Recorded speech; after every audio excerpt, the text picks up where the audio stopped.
All right, I will call this meeting to order. This is the regular board meeting of the St. Peter School Board on Monday, October 17th, 2022. We are in the St. Peter Community Center in the Governor's Room. It is about 6:32. If we could stand and do the Pledge of Allegiance. Pledge allegiance to the flag of the United States of America and to the republic for which it stands, one nation, under God, indivisible, with liberty and justice for all.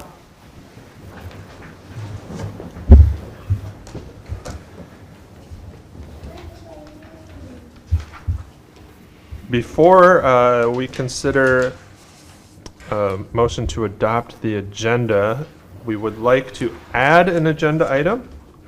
If possible, I would like to add this under action item number 1, and this would be a Form A grant application resolution from the Minnesota State High School League. This is something I think we do every year, but we do need to formally consider it as a resolution. I'll make a motion to adopt the agenda with that addition. Second. Excellent. We have a motion and a second. Any further consideration? All those in favor say aye. Aye. Aye. Opposed, same sign. Motion carries. If anyone would like to speak to an item on the agenda, please fill out a card and give that to Sarah. Otherwise, we will move ahead. I'll make a motion to approve the consent agenda. Second. We have a motion and a second. Any further consideration of the consent agenda? Hearing none, all those in favor say aye. Aye. Opposed, same sign. Motion carries. Consent agenda is approved. We'll move on to the student spotlight. North Elementary.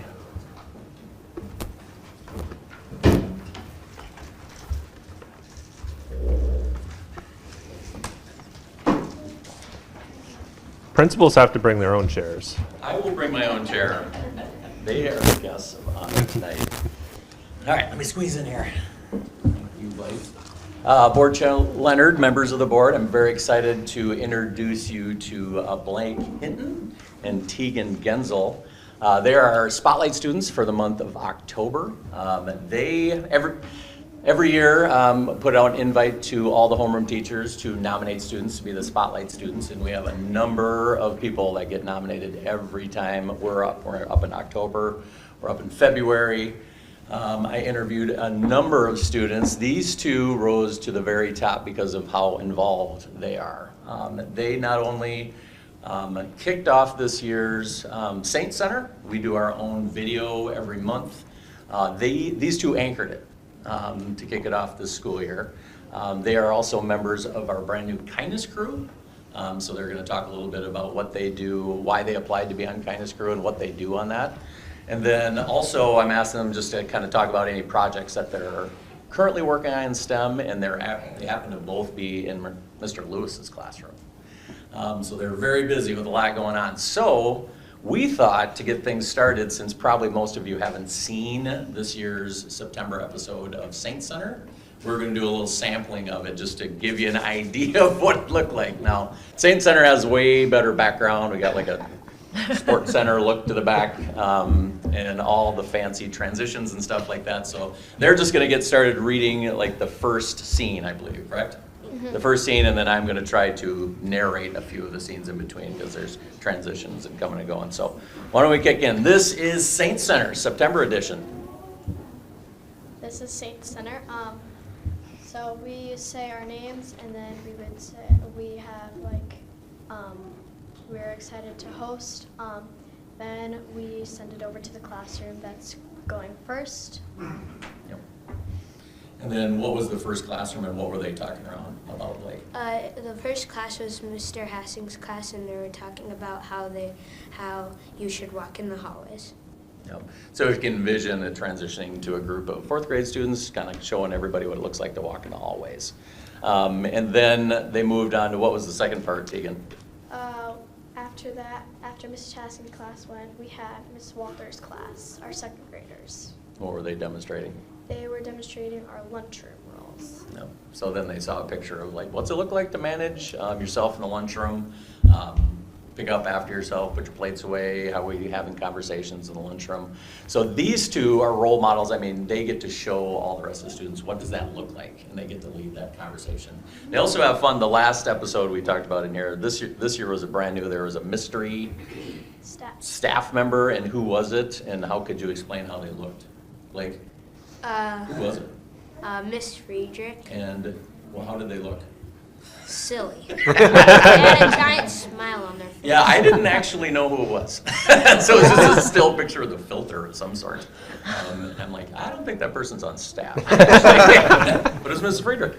All right, let's talk about the kindness crew. So this is brand new. We have 38 students, 3rd and 4th graders on the kindness crew. I think I talked about it at the beginning of the year where they all had these t-shirts that they made this summer, went through a kind of a hour or 2 hour training at North. They were at every door as the students entered the building. The coolest thing I think I've seen in 26 years at North. Just a lot of excitement. But how did, Tegan, how did you get on Kindness Crew and why did you want to join it? So to get on the Kindness Crew, we had to fill out a paper that asked us a couple questions like, why would you be good for the Kindness Crew? Or how do you help others? I wanted to be on it because everyone tells me that I'm helping out with everybody, and I feel that I am too, so I really wanted to help everybody else. Yep. And Blake, you have some activities coming up where you're going in classrooms, right? Mm-hmm. Can you tell them what you're going to be leading, like what kind of conversation you're going to be leading in all the classrooms? So when we go in the classrooms, like I'm gonna show a video, and then I'm gonna like say like, what would it be like if you were in other people's shoes, and then they're gonna do a paper. Yep. Yeah. Yep. So the most important thing is here, like we have students leading the charge. They're setting the tone of the building, and that makes a huge difference because students seeing their peers do the expectations and leading the way is very powerful. How about activities, Tegan? Like, is projects you're working on, STEM, Mr. Lewis's classroom? So in our classroom right now, we actually just finished a map project. So we got to pick a trip. So it was a trip. We got to pick where we were going, the car we were driving. We had to figure out like the mileage, and the gas cost, and how far we were going, and marking all of that stuff. Very good. How about you, Blake? Any projects you want to share in STEM or Mr. Lewis's class? In STEM, we're making like these like robots made out of like wooden balls and like popsicle sticks, and then like when they kind of go down like a little ramp, they like it would look like they're walking. All right, very good. Now probably the most challenging question. Introduce all of your family members here. And we have to use their real names. Like, we can't go with mom and dad. So Tegan, you want to start? So my mom back there, Anna, my dad, Troy. I have 4 other siblings, Gannon, Trace, Royce, and then my little sister, Signe. Very good, very good. How about you, Blake? My mom's name is Erin, my dad's name is Terry, and my brother's name is Brody. And they're here? What? They're here, right? Yeah. Okay. He didn't even look at first like, well, my parents left, I guess. I'll just take this. But anyway, our spotlight students, and again, like fabulous leaders, role models of the building, great conversations, and leading the way. They're leading the charge. They're on our video screens. They're showing kids how to do it. So I appreciate your leadership, both of you. Congratulations. Any questions from the board members? I have one. Does the kindness crew transfer even out of school to the siblings? Maybe I should ask mom and dad. Oh, You interesting. carry the kindness on to home training. You do. Oh, of course you did. You had to think about that one for a while, Tegan? I'm sure you did. Well, Tegan seems to be the oldest, and he's the youngest, probably. Maybe a little different. Yep, different roles at home. Yep, exactly. Are there any clubs or groups that you guys wish that North question. Elementary had, or that you would think about? Because it sounds like you guys have, I mean, my kid's only in 8th grade, but it sounds like it's a whole new school already. There's so many new things, so. You guys have any other ideas of things? I wouldn't say I have an idea. I think we have a lot of good things that we're doing in school right now, so I don't really have anything to really add, but. What about you, Blake? Any clubs or activities you wish we had? No. Now you can go home and think about it, and then tomorrow you're gonna be like, I got something. And I'm wondering, are you planning on taking this with you, all of these things that you're doing now, to middle school and to the high school? Yeah. Good, That's the good, plan. Lead the way. good. All right. Congratulations, you two. Yeah. Yeah, Blake and you. Tegan, thank you Nice so job. much. Thanks, guys. We really appreciate you coming in, and congratulations. And this is the highlight of our board meeting. It all Mine too. goes downhill. And as I tell all the students and their families, you are welcome to join us for the rest of the meeting, but you are not required, so.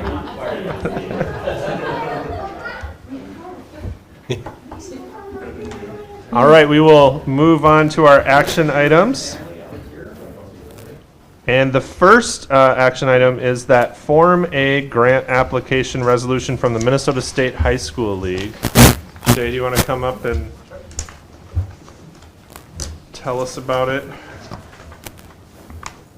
It's my first time up here. This is intimidating. Super intimidating. Super intimidating. Yeah. I mean, Blake didn't seem intimidated in that chair before. I know. That's a really tough act to follow. I didn't know that was what I was doing when I signed up. The crowd laughed. You're good. Yeah, I know. Okay. So yeah, this in front of you is the Minnesota State High School League Foundation. What I believe it is based on, and this is still just kind of learning, because last year they only did part of it, is that it's based off of how well the high school league does the year before. So last year, they only did Form A, which is based off of our free and reduced numbers, and they just help to pay back the schools based off of those for, we put ours into like our registration, because through our registration, if a student asks for a scholarship, it's granted, and so we just take the money that we would get from this grant and put it into that registration, which is basically kind of going into that general fund at the end of the day anyhow. But it just helps to subsidize that for any students that do get that scholarship, which would be where we also use Form A for this year. So you can see those numbers based off of, again, off of 2021. So we have 207 students that qualified last year in grades 9 through 12. And then the unduplicated count is just each student, if they're in multiple activities, they still only get counted one time. So that's that 116 number. There is a second part, which is a Form B. It's a whole separate grant. Last year, they did not offer it, so to be 100% honest, I'm not sure what Form B is. I know you can use it to like help with some projects or things like that that your district might be looking into, but I'm not sure what the process is or how that goes, because they didn't even put a link up for it last year. So they're saying they're going to this year. Obviously, last year was a much better year for the high school league as far as income, just because they had state tournaments and things like that. So hopefully there'll be some good money coming back. But that's just all based off of our free and reduced numbers from the year before. So Thank you very much. So that would mean that next year, these numbers are probably gonna be a lot bigger, I'm guessing, if our numbers have gone up. Do you have it? I suppose we really have no idea. Because these are as of October 1st, like, it'd be like 12 months ago, correct. not the recent. Not the recent. We're hoping they should be higher. yeah. Yeah. Okay. Yeah, because in last year too, it was really hard with these because obviously lunch being free, not as many people, or wasn't big of a push to fill them out as it was this year. So hopefully those numbers increase as well, which then in turn hopefully mean more money from this grant as well. So Great. yeah. Is there a motion to move the resolution? I move the resolution forward. I'll second. Thank you. We have a motion and a second. Any further discussion? This is a resolution, so I'll start over here. Director Kaup? Aye. Director Martins? Aye. Leonard, aye. Director Stewie? Aye. Treasurer Lokensgaard? Aye. Clerk Potts? Aye. Resolution carries. Thank you very much. Thank you. We'll move on to action item number 2, which is the second reading of revisions to the policy manual. Yes, there's quite a list of policies that are being finalized. I have not received anything, and I haven't heard anything think, from the other policy committee members, so these would go into place. Are they all following the same format now? They should be. Yeah. Yes. Because It seemed to me that there are a few that are different, but yeah, they are all, and all have taken the numbering system from MSP. there are a couple that were existing policies that we are just changing the number on. So we could make adjustments to them to be in the same format. Mhm. Are we all converted to the new numbers now, or not? Do we still have stuff to go We through? have about 3 more to do. Okay. Yeah. And that's because they need to be done by larger committees Mhm. according to statute. It just takes a bit longer to get through that process. Oh, A microphone. There we go. Any more questions, initial conversation? Is there a motion? I move to accept the revisions to the policy manual on the second reading. There's a motion and a second. Any further conversation? It's not about the policy per se, but I'm just curious with the facility use one.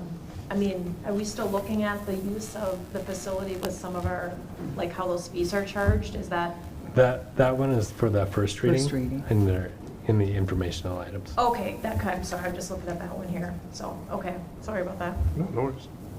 Too many policies. So many. The end is near. Yeah. Hearing no further conversation, I'll call the question. All those in favor say aye. Aye. Opposed, same sign. Motion carries. Action item number 3, and this is our last action item for the evening. Consider approval of a compulsory attendance report. Yes, and I noticed that in your packet, you have one of the forms, but you didn't have the other form. Is it in board book? It's a grid that lists each school and how many students attend each school. I know it's not in the printed one. It gives a 10-year history of populations for homeschool and each of the private schools. And this year in homeschool, we have 27, no, that's last year's. We have 4 students in homeschool this year. There are 27 last year. So that's quite a difference. And I know that there's 27 because right now I'm looking at last year's report. It's not in the board book. It's not. Right here.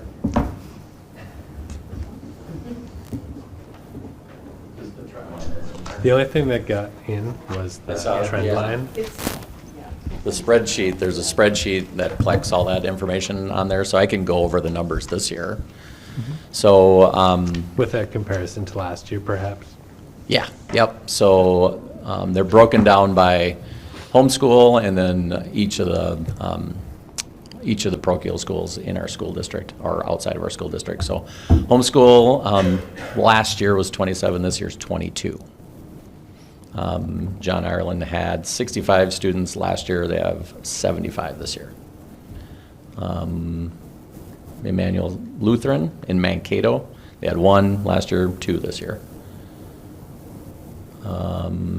Minnesota Valley Lutheran had 9 last year, 10 this year. Loyola had 11 last year, 13 this year. St. Peter Lutheran had 63 last year, 56 this year. Trinity Lutheran in Nicollet had 2, and they again have 2. And then the total overall should be on the line graph, but it was 178 students last year and 180 this year. That is different from this. We've got 176. This one says 176 this year, I 178. suppose, 178 last year. let me look here. Because this has completely mine is a working copy, so it's like completely up to date as of this last week. And so we still had some students that had moved into the school district. Yep. And so they're required to register. If they're homeschooled, they're required to register immediately. If they were previously homeschooled, then they have until October 1st to continue the application for homeschooling. So it does change throughout the year. We're just asked to report by October 1. Thank you. Yep. And I'm interested in homeschooling, because I'm not. But are there like certain, like, criteria? I mean, anybody can homeschool, right? But we want to always make sure that all those kids are obviously learning appropriately. Like, where's the oversight on that? Is that with the district or the state or both? So they have to register with the district, but they do work with the state. They are expected to follow the same standards that our schools are following, and they are required to be part of the testing as well, so that they're kind of monitoring their progress. Did I miss anything? No, that's right. I mean, they're required to provide some kind of standardized assessment. I send out a letter with links on how to order them, so they can decide which assessment. A lot of families that are homeschooled go with the Iowa Test of Basic Skills. And then they do have access and rights to certain services in our school district. So like our counselors, once they hit 7th grade, 7th through 12th, they have access to our counselors. But as far as like documenting, they're required to do all their own, like keeping track of their grades, keeping track of assessments, kind of journaling what the students are learning. And like Mr. Gunset said, all should be aligned with state standards. And then they can also award their own diplomas. Wow. Can they request materials from the district? No. There is a stipend, they can turn in receipts for up to, I think, almost $80, I think, depending on like certain class materials. There's some Not access to curriculum. There's some community-based homeschool support groups that often will share materials or pool their money to buy a set and then rotate for things like science where you need certain tools. And then how about diplomas? Can they request a St. Peter diploma? I don't believe so. They can get a state diploma or they can have their own. So if there is, we've had students before transition from homeschooling to our high school. And so homeschool families are required to bring in all their documentation, and then they'll work with our counselors to see like what aligns and what's approved for certain credits. It gets a little tricky, especially if the documentation and evidence isn't there. But they can't homeschool all the way through 12th and then ask for a St. Peter diploma. They would have to award their own diploma, a homeschool diploma. But could they transfer in second semester their senior year? I suppose. No, I believe they have to be there.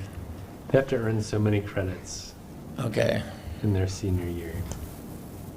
I guess we haven't had that situation, so I don't know. The reason I ask, because I thought at some place, and maybe that's that are doing online schooling, where they can get it from their home district, from the district that they're doing the online schooling from, or one other place, I think. My understanding is it is wherever they have more than half of their credits. So to have a St. Peter diploma, more than half of their credits senior year would need to come from St. Peter High School. If they're more than half on the online school, then the diploma comes from the online school. Okay. Excellent, thank you. Yep. The things I learned. Is this a resolution or just a? It's just a motion. All right. Anyone willing to make a motion? I'll move that we accept the report on student enrollment. We have a motion and a second.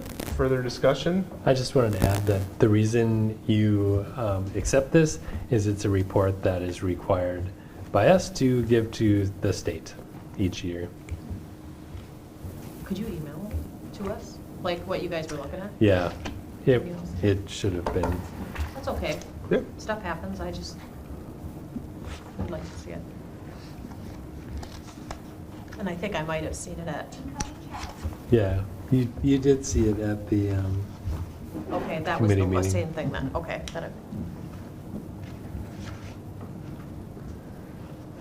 All right, with no further conversation, I'll call the question. All those in favor say aye. Aye. Opposed, same sign. Motion carries.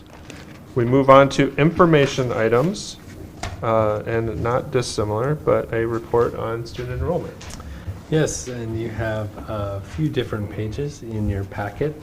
The first, this is a report that we look at every Monday morning, and this is our student count. And this is really, it's a count of what I say noses, how many noses are in each grade level at each school, so that we can be tracking that over time. The first column on the left is the number of students that we have budgeted for this school year, and then, of course, each of the dates. So our official count that the state starts with is October 1st. So the 3rd is the closest one here. You can see that as of 10/10, we've gained one more student. If you look at the bottom right, there's all these different totals. So we have a total for each building, but then it says total K-12, and then total K-12 with RB, that's with Rock Bend. So making sure that we're counting those students as well, which is 2027. Now the next line is with early childhood, which is 2060, but that's a little misleading. So if you look at the page that looks like this, we get even more complicated when we start looking at how the state counts our students. There's a couple of different ways to count. One is what I just said, counting noses, which is our average daily membership. When we start talking about funding, that's on a weighted average daily membership, or what we call WADM, because we're educators, we have to have an acronym for everything. When we talk about WADMs, some of our students have a multiplier of 1, so grades K through 6 are multiplied by 1, and grades 7 through 12 are multiplied by 1.2. So when we use our weighted measurement, we have 2,235.72 students, and our ADM was that 2026.48 on the previous page. That was rounded to the 2027. So when we talk about funding, it's like having 2,235 students. So just keep in mind that when we're talking about our enrollment numbers, we have to be clear about whether we're talking about average daily membership, which is just how many kids are in the seats, or weighted average daily membership, which is the number the state uses. So if you hear different numbers, you'll say, oh, that must be weighted because that's a bigger number.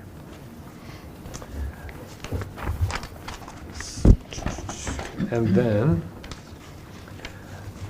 on the next page is some pretty exciting, well, surprising and exciting news. How's that? Exciting because this is our report for free and reduced price meal percentage. You can see in the 4th column where it says combined totals for reduced and free meals. 906 students, 43.5% across the district. So that is up considerably.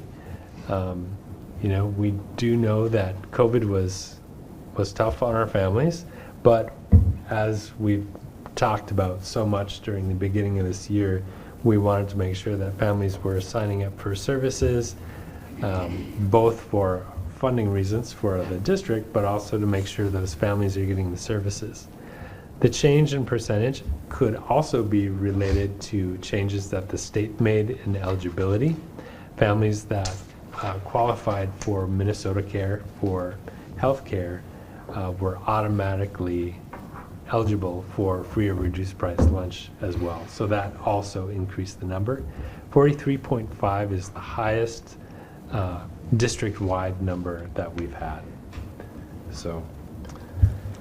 What's this first column? Because we have grade level, and then I understand reduced and free and combined, and I even understand kind of the compensatory one, but what is the first one where it says ineligible, reduced, or free? What is that column?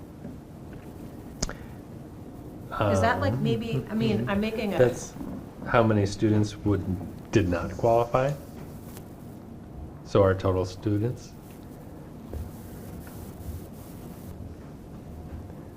I don't know if that's it either.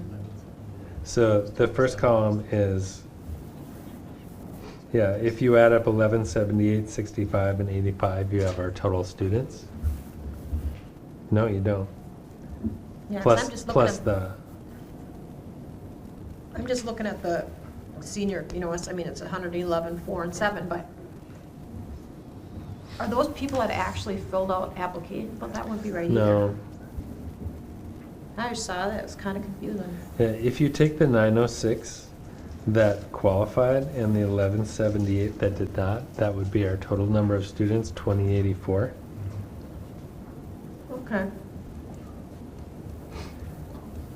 And so students in Minnesota who qualify for reduced price lunch, the state actually picks up the difference so that all of our students have free lunch in Minnesota, but the funding comes from different places.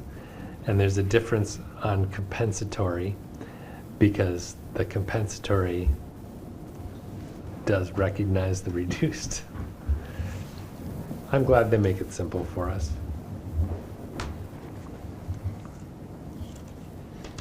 So the 1178 ineligible are the students who are paying full price.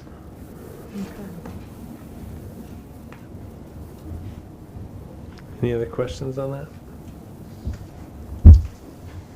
No? Nope. That's it. Thank you. Move on to information item number 2, which is first reading of revisions to the policy manual. And this is really policy 902. So if that was emailed by Sarah to us today. So if you want to take a look at that and get your comments or questions to a policy committee member or to the Superintendent Gronza, that would be. And to answer your Yeah. other question, Director Stewie, our plan is to update what is affectionately known as the trifold that had the fees on it to bring for next month. Okay. Because that would go through in one reading because it's more of a procedure. And this being a policy would be Okay. 2, so we just wanted them to go through at the end together. And the thought of making the pricing a procedure, then it's, it's not bound to our policies. We can change it as we would other procedures. It just makes it more flexible. Yep. All right, reports. Building principals. Who is elected today? Well, she stood up first. Yeah, she stood up, Yeah. so. I was waiting for my friends. She almost tripped as she came up. Came up quick tonight.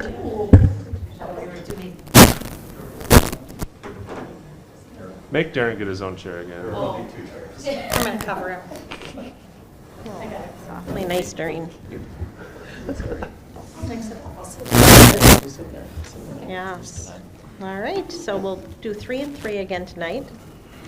So in early childhood, since we met last, we had both fire and bus safety. So we really want to do a big thank you to both Saints Bus and our fire department for coming and volunteering to bring that little safety lessons to our kids. They certainly learned, and they enjoyed it as well. We have 2 new programs starting this year. Well, it's 1 program, but 2 features, our literacy and learning. And we have our social worker, Mandy Kennedy, going from classroom to classroom, doing stories and talking to kids about their emotions and just emotional well-being. And so she's taken on that this year, and that's been wonderful. We also have Miss Nancy, and she's featuring I See Myself in Books. And so she's doing story times that's very diverse, and sings some songs with the kids, and so we're really enjoying that, and it's just been a great ad this year. Our first early childhood screening was held last week. We actually had 38 appointments, which was great. We had been lower during our time when we were involved with COVID. We had, from those 38 appointments, about 30% of those are referrals. So everything from speech to potential developmental delay. So our next step in that is to contact parents, see if there are concerns, and then potentially move through the referral process for assessments. Our next screening is in February, and so if folks are out there and they have a child who's 3 or up to kindergarten age and have not been screened yet, we'd like them to give our office a call and we'll get them scheduled. Right. Like early childhood, we too have had the visits from the fire department, and we've done bus safety as well. So we'd like to thank both of the companies for coming in to support us. One of the highlights really is they bring the fire trucks and the importance of the fire safety at home and what that looks like. And they wear all of the gear so that students, in the event that they would ever be in a fire, they're not afraid of what the fireman looks like, because it really can be a scary, scary look if you do, and the sounds and what their voices sound like. So it's always a highlight to have them. We would have liked it a titch warmer, but they bundled up. They took the gorgeous weather. We let them pick first this year. We've also had the opportunity, and today was one of those days, so when we talk about dressing for the weather, it was the first opportunity for us to go out and do the grass and roots. With that organization, Trish Hiscock Austin received a grant, and from I believe it is from the DNR, and she will be coming every month and facilitating activities. She's actually worked with the kindergarten team, and they do outdoor learning activities. So we're really excited for that to take off, and she's doing some activities with Saints Overtime on the early release day. So that should also work out well for families. Our parent council is up and running. We've had our second meeting. Our last one was last week, and we had the opportunity to have Ion come and speak, and parents just had a lot of questions about how do we talk to kids about race, and the fact that our school community is very diverse, yet our community at large is not as diverse. So how do we instill things in our students so that we can send them into a world that's going to be a little more diverse than what the community that they might be living in. We also want to remind people, because this is our first time of having some parents who have had an MEA vacation where they've been parents. So that's coming up this Thursday and Friday. And we also will be finishing our first quarter, if you can believe it, next Friday. So hard to believe. And our report card day will be the following Monday, which happens to be Halloween. So students will not have school on that day.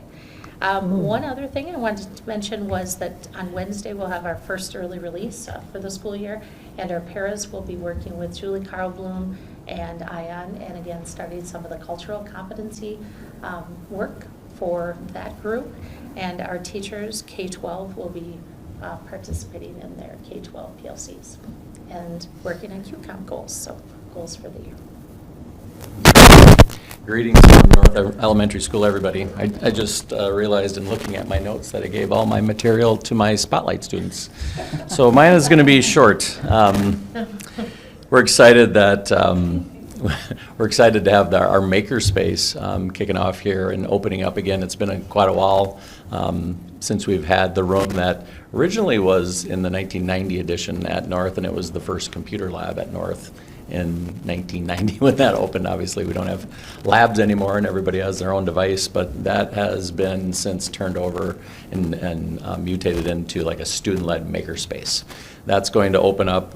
Rachel Schweigert is our STEM teacher, and she's been working very, very diligently in there to get that up and running again since we had to shut it down for COVID. And that's meant for classroom teachers to check out that space and just let the kids go and actually just create and design and engineer, reverse engineer, take apart with the kids. Like they're supposed to be part of that. So our October staff meeting is actually going to be in there, and the teachers are going to have to dig in and get messy in order to get started, and then they'll sign that out at various times during the school year.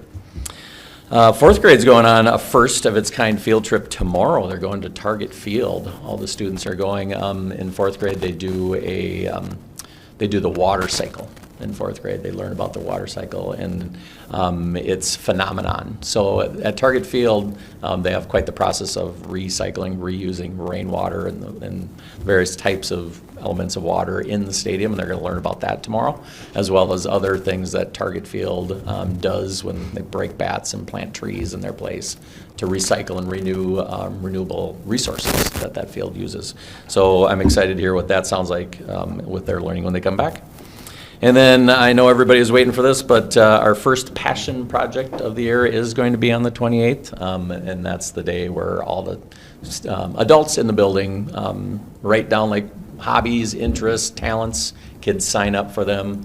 I will be running chess club, so for those of you that want to take me on in chess, I'll be ready in the makerspace at North. So. Do you need a timer? Oh, yeah. we don't get that fancy in the first round there. That one. Just kidding. All the time in the world right there. That's it. Great, thank you. Round 2.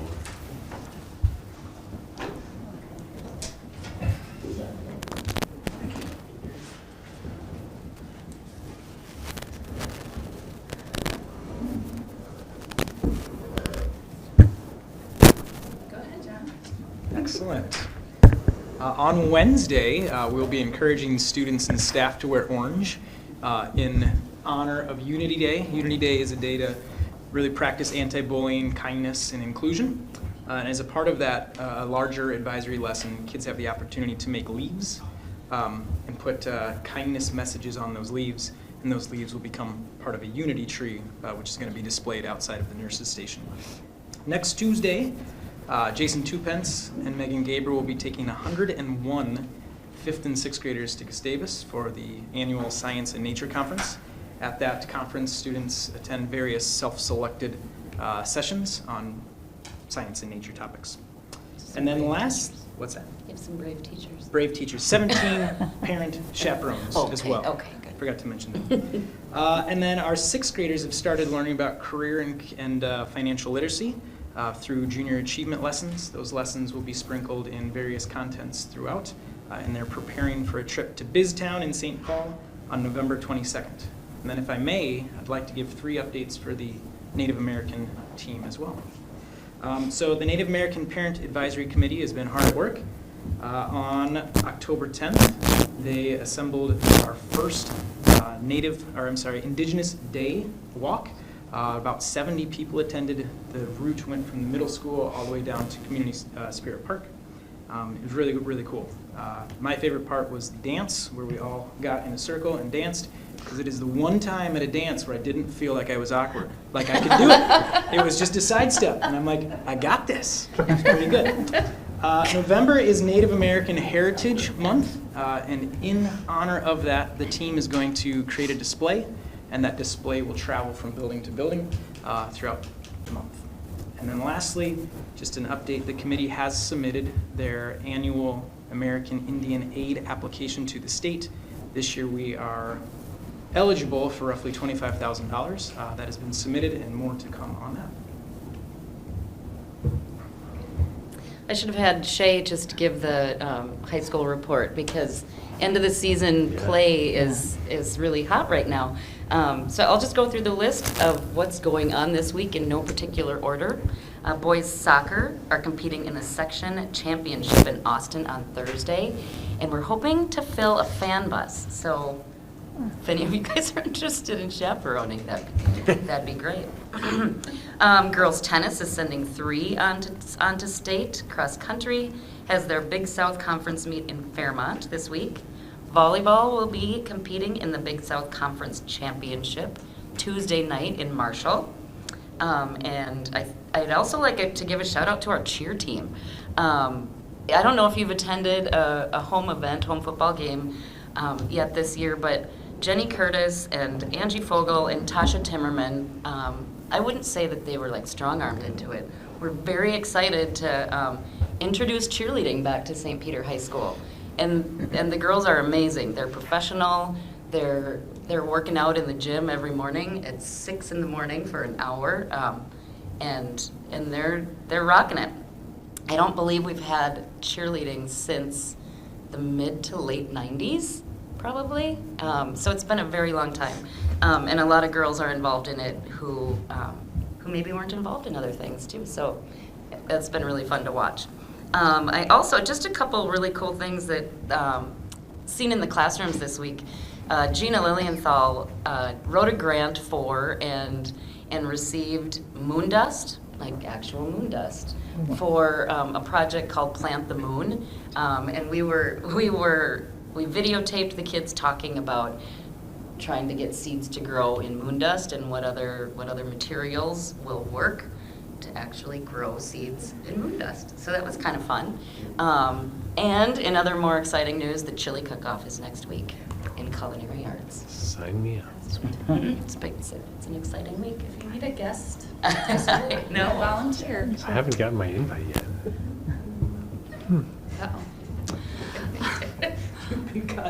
My criticism was too harsh. All right, well, we have lots of things happening in alternative programs. Night School is wrapping up their first session of credit recovery next Tuesday after MEA.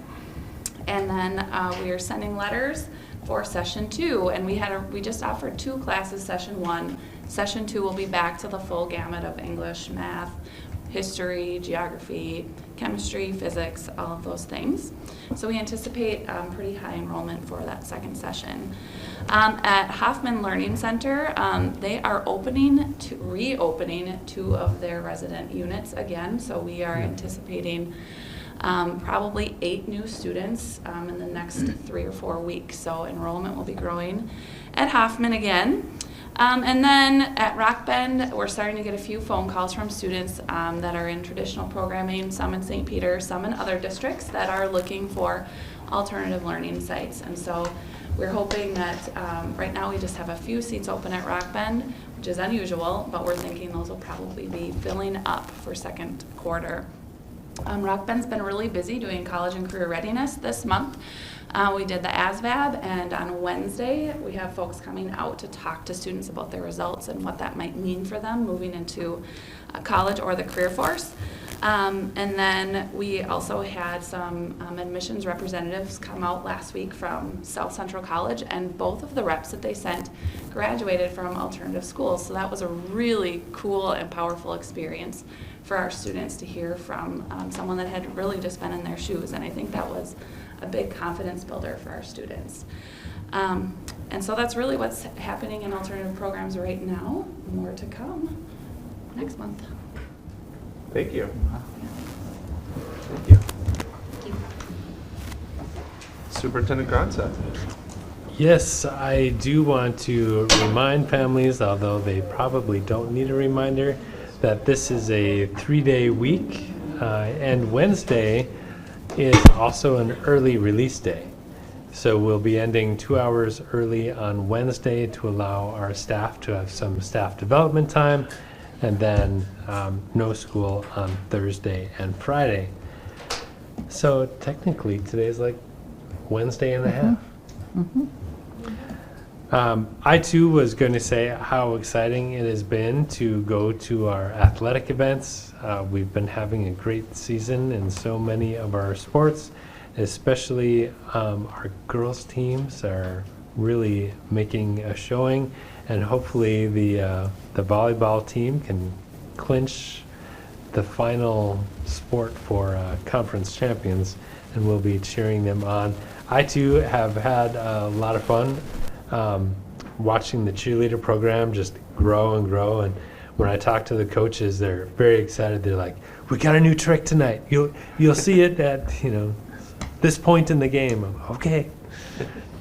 So it is. It's great to see them back, and I think it has really added a lot to the games and has really given a positive feeling to our fan section. And even when the cheerleaders aren't there, the fan section is taking over, leading those same cheers. So it's nice to see their influence.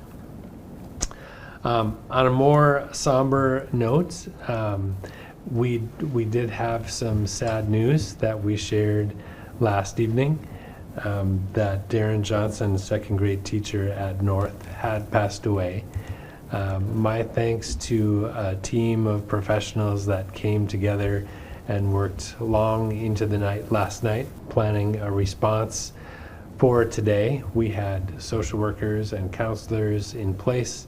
We had support for staff. We had brought in some extra substitute teachers to help with those tough moments during the day. And I will say that it was a tough day at North, but what came through are those relationships that our colleagues have with each other and with their students, and together they got through it. And we have continued plans for the rest of the week to have our social workers on hand for any students and staff in any of our buildings, really, to support those who just feel that they need some support or someone to talk to. We have sent some resources home to our North parents and have met with all of Mr. Johnson's class, or at least spoken with them.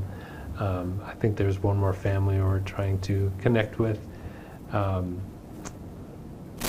it was good to see everyone coming together and working through this, and we'll continue to support everyone as long as they need it, and start working on some more longer term plans at North. But definitely a tough day. And gosh, I should have added one more thing just to bring it back up, but it's been that kind of a day. Thank you, Superintendent Gronseth. We'll leave that to Clerk Potts. I have one thing. Our local Dollars for Scholars has an event coming up at the end of the month on October 29th, a comedy event at the fairgrounds, and they provide scholarships for our seniors that are moving on to bigger and better things. So I just wanted to say that look that up and contact someone who is on the board. So Dollars for Scholars, St. Peter Comedy, and, Yep. okay. Dollars, I believe they're professional comedians. Mr. Callahan is doing the comedy, not the Dollars for Scholars board. Or myself. Although funny in their own right. Probably, yes. I do not have anything. I just want to extend my condolences to Darren Johnson's kids and his family, and just say that he positively impacted my family, and I know countless other St. Peter kids, and just appreciated his tenure with the district, and will take those fond memories with me. I just want to briefly say that I was really impressed on the Indigenous Day walk with how many of you all were there. And I know that the committee was. It was just a really nice show of support. So thank you. Thanks. Well, I would like to thank Superintendent Gronseth for the tour of the district. It was an enjoyable time. It's been a number of years since I've been in a lot of those buildings. It's amazing the changes that have been made, so I appreciated that. And although we didn't have a huge crowd, I appreciated the time last Friday morning at River Rock. Very good. Thank you.